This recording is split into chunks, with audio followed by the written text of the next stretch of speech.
Donald Trump wants you to pay for his former aides and advisors' legal fees as they continue to fight back against the January 6th Select Committee.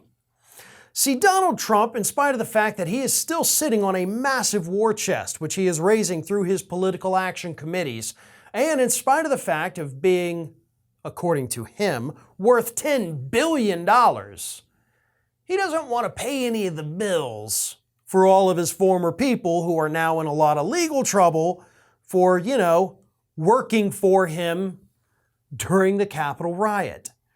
So what's happened now? As I said, he wants you to pay it, but he doesn't want you to send these people a check. Now, here's what you have to do.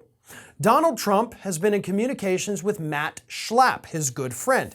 Schlapp, of course, runs the First Amendment Fund, which is a legal defense fund that has been used already to pay the legal fees of several former Trump administration officials who are facing subpoenas from the January 6th committee.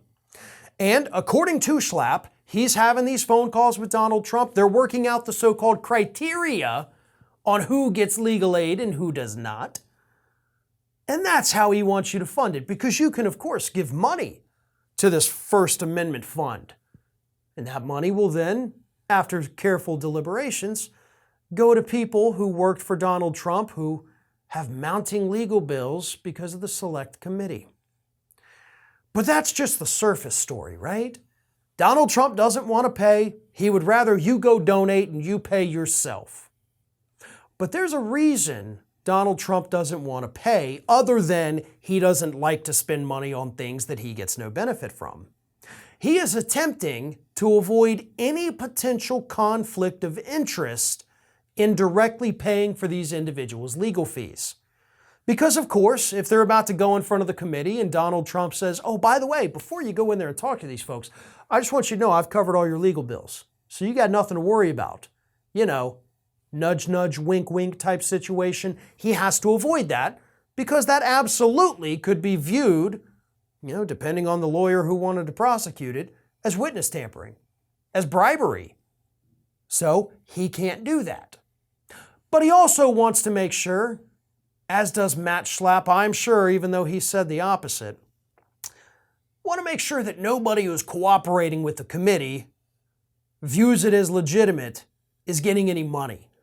That's why he and Schlapp, of course, are having these conversations, again, according to Schlapp, that, we're determining the criteria. What makes somebody worthy of getting money from my First Amendment Fund?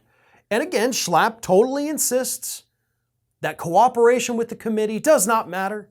We are not taking that into consideration. No, we're just looking at who's most in need of it. Because not everybody's rich. So we've got to take care of those people who just don't have the means to do it themselves. See, this is where the committee needs to step in and be like, hey, you know what? Don't worry about it, because we're going to keep your legal fees down as low as possible, because we're going to offer you some deals. Start wheeling and dealing, folks, because if you don't, I promise you, these individuals likely will. You don't bite the hand that feeds you. That's rule number one of not just life, but definitely politics. Don't bite the hand that feeds you. So do you think these people are going to be more cooperative with a Trump and Schlapp group paying their legal bills? Or do you think they'd be more likely to cooperate with a committee that says, we're going to make sure you don't face any legal trouble so you don't get these mounting legal bills? I don't know. But that is definitely something that the committee needs to take into consideration, because once all this money starts flowing out, it's going to buy more than lawyers. It's going to buy a lot of loyalty from these former Trump officials. This is Hattie. Hattie wants to know why you have not subscribed to our channel. You obviously like our videos, so do us a favor and subscribe.